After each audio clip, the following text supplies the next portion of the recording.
Tere kõigile, kaunist kevadet või põhimõtteliselt ta peaks olema kaunis, täna algab ja ma lootsin seda videot teha ilusa loomuliku valguse käes, päikse käes, mis minu kahest aknast ilusti sisse siia tuleks, aga vahetult enne selle filmimise alustamist hakkas sadama midagi, ma ei tea, mis see on midagi rahe ja lörtsi vahepealset, valge selline puru. Ma ei taha seda lumeks nimetada, sest et kevad, lund ei tohi olla. Aga igatahes, olukord on praegu üldse natukene imelik, natukene harjumatu. Vähemalt, mis on positiivne, sest me püüame jääda kevade puhul natukene positiivsemaks, on see, et lugemist praegune olukord ei takista. Pigem ta just hõlbustab seda. Sest et kui sa pead olema kodus, siis ainult vaadata filme või sarju läheb natukene tüütuks. Mina tavaliselt, kui mul hakkab väga iga, siis ma hakkan koristama, aga koristada ka lõputult ei jõua. Ja lugemine on üks hea moodus, millega aega surnuks lüüa. Ja pealegi võid sa komistada millegi väga huvitava otsa, mõne hea raamatu otsa, mida lugeda on lihtsalt puhas rõõm. Ennetavalt ütlen, et plaanin teha ka väikese video minu väga hiiglaslikust kriisiolukorra lugemisnimekirjast. Ehk siis, kuna ma töötan raamatukogus, mul on seal hästi palju raamatuid, mida ma olen kogu aeg nagu vaadanud ja mõelnud, et kunagi, tulevikus, kui mul on palju aega, kui minu lugemisnimekiri on natukene kahanenud ja mul on aega niisamuti raamatuid sinna sisse toppida, siis ma loen neid. Aga selleni ma ei ole kunagi jõudnud. Aga nüüd, kuna on selline olukord, kus on natukene rohkem aega lugemiseks, siis ma mõtlesin, et ma võtan omale koju sellise hunniku. Ma ei tea, 20 raamaturingis, mida ma plaanin nüüd hakata suure õhinaga lugema. Kuidas see mul läheb, seda ma ei tea, sest minu plaanid tavaliselt väga hästi ei õnnestu, mis vähemalt lugemist puudutab. See aasta ma proovin olla natukene parem, aga ma ei usu endasse väga. Aga nüüd siis selle video juurde. Ma mõtlesin, et võiks proovida teha oma esimese sellise raamatu arvustuse asja moodi asja. Ja tegelikult ma ei ole väga hea raamatute arvustaja, sest et kui ma saan raamatu läbi, siis ma enamasti oskan ikkagi midagi positiivset selle kohta öelda. Mul on väga raske välja mõelda midagi negatiivset raamatu kohta. Ühesõnaga, ma hetkel oma lugemisega olen kuidagi suutnud nihukasse olukorda jõuda, et ma olen kinni jäänud Inglismaale. 2 viimast suurt raamatut, millest ma nüüd hakkan täna rääkima, on Inglismaa kohta ja praegu pooleli olev kriminaalromaan on samuti toimumiskoht Inglismaal 20. sajandi 20. aastatel. Et algabki tegevus 1919-1920, aga sellest siis millalgi hiljem. Aga alustame siis raamatust. Esimene raamat, mida ma lugesin ja millega mul läks tegelikult väga kaua aega, ma ei arvanud, et mul nii kaua sellega läheb, on siis Hilary Mantelli Wolf Howl. See peaks teile juba tuttav olema, ma hädaldasin selle raamatu pärast päris korralikult vahepeal. See raamat on saanud siis Bookeri auhinna, ilmus eesti keeles kirjastuses Pegasus 2010. aastal. Ja suht kohe, kui ta ilmus, siis ma mõtlesin, et võiks seda lugeda. Mind alati on huvitanud Inglismaa ajalugu, Henryd ja George'id ja Victoria ja kõik need asjad on väga huvitavad. Aga ütleme, Henry 8. aeg on selline eriti kurikuulus aeg. Seda, kui sa midagi muud isegi ei tea, siis vähemalt Henry 8. ja tema 6 naist võiks nagu teada. Ja see raamat siis räägibki tollest ajastust. Et siin tegevus algab 1520. aastate Inglismaal ja lõpeb kusagil 1535 kevade poole või läheb natukene edasi ka. Igatahes päris raamatu lõpus härra Thomas Moore kaotab oma pea ja mainitakse vist sedagi, et 36 kevadel ei läinud Annil ka kuigi hästi. Aga täpsemalt selle raamatu kohta, kuidas ta mulle meeldis. Nagu ma ütlen, ma lugesin seda väga kaua, ma alustasin seda jaanuari alguses, lõpetasin nüüd märtsi alguses ehk siis praktiliselt 2 kuud kulus mul selle raamatu lugemisele, seda on üle 500 lehekülje, 550 lehekülge circa. Ma ei tea, mida selle kohta öelda. Iseenesest teda oli huvitav lugeda. Takistuseks oli muidugi see, et ma pidin kogu aeg vaatama järgi, kas üks või teine tegelane elab üle Henry 8. valitsuse aja või kaotab pea või sureb loomulikku surma enne seda, kui tal pea maha võetakse. Siin oli väga palju tegelasi, eriti siin peategelane on Thomas Cromwell, kes oli siis abiks Henryle tema nii-öelda lahutuse saamisel Katariinast ja abiellumisel Anniga. Ehk siis püüdis igat moodi ellu jääda, ütleme niimoodi. Esiteks neil oli hästi palju Thomaseid. Thomas Cromwell, Thomas More, Thomas Wolsey, mõni Thomas veel, olulisem ja vähem olulisem. Aga mis mind väga selle raamatu puhul segadusse ajas, on tegelikult see, et tegelasi oli tõsiselt palju. Ja eriti palju, kuna nagu ütlesin, peategelane Thomas Cromwell, tema perekonnas ja tema eeskoste all oli hästi palju inimesi. Ja lõpuks mul läkski täiesti sassi, kes on kuidas kellega seotud. Õnneks raamatu alguses on ära toodud selline tegelaste nimekiri. Et siin ongi kõik peatükkide kaupa ära jagatud, kes on kellega seotud ja kuidas. Ja siin on ka Tudorite ja nende valitsejate sugupuud olemas. Et iseenesest need olid abiks. Aga ikkagi paratamatult pidevalt hüppasin Wikipeediasse, et teada saada, mis ja kuidas ja kes ja miks. See on siis triloogia esimene osa, eesti keeles on olemas ka triloogia teine osa, Aega äratada surnud. Ma arvatavasti loen seda, millal ma ei oska öelda, sest mul on enamasti sarjade, triloogiate ja üldse selliste asjade lugemisega väga suured probleemid. Ma ei tea isegi miks, ma arvan, et ma lihtsalt ei julge neid lugeda, sest ma kardan, et kui mulle esimene raamat väga meeldib, siis on tavaliselt olukord selline, et teine raamat mulle üldse ei meeldi. Et eriti kui see on debüüti tegev autor, kes on oma esimese raamatuga saavutanud suure kuulsuse ala Roth oma lahkulööja sarjaga. Ja siis tuleb teine osa, mis on allapoole igasugust arvestust ja kolmas läheb veel hullemaks. Et kuna ma olen sellest õppinud, siis vahepeal ma lihtsalt ei loe teist osa ja ei loe kolmandat osa. Näiteks Videviku sarja puhul huvitav fakt, ma lugesin ära esimese osa ja 4. osa. Mul on nad kõik kodus olemas, aga lihtsalt 2 vahepealset mul on lugemata. Ma ei tea, kas on hea või halb, aga nii ta läks. Aga jah, Wolf Hall, nagu ütlesin, teine osa on Aega äratada surnud ja nüüd äsja ilmus selle triloogia finaal, eks 3. osa. Issand, ma ei mäletagi, mis selle nimi on. Ma kusagile tekitan teksti selle raamatu pealkirjaga.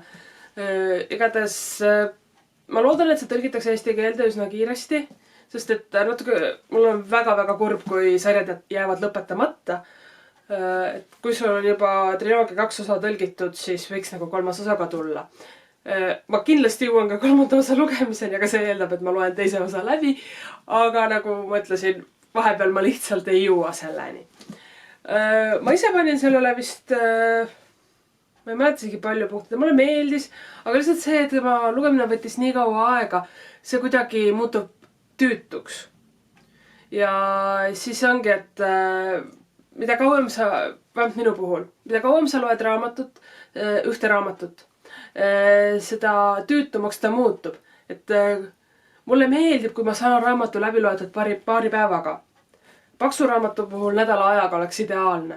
Aga kui ma istun ja loen seda ühte raamatut juba 2 kuud, siis paratamatult tema hinnang minu jaoks langeb. Võib-olla see on ebaõiglane. Ma arvan, et see on ebaõiglane, aga igaüks on selline, nagu ta on. Mina olen paraku selline lugemises. Ehk siis, see oli siis Wolf Halli kohta. Panen ta siia. Aga siis järgmine raamat, mille ma sain läbi 7 päevaga. See oli lihtsalt suurepärane. Taaskord tegevus toimus Inglismaal, ainult et kui Wolf Halli tegevus toimus nii, ütleme, 15 aasta jooksul Inglismaa, seal Londoni ümbruses ja Prantsusmaal natukene ja paaris teises kohas. Siis see raamat, mis ma nüüd lugesin, see oli ühe konkreetse tegevuskohaga. Et ma lugesin Edward Rutherfordi Londonit, ka see on teile arvatavasti tuttav, kui te olete vaadanud eelmiseid videosid, sest et vist eelmises või üle-eelmises videos ma olin natukene hirmul, et ma pean seda see kuu lugema.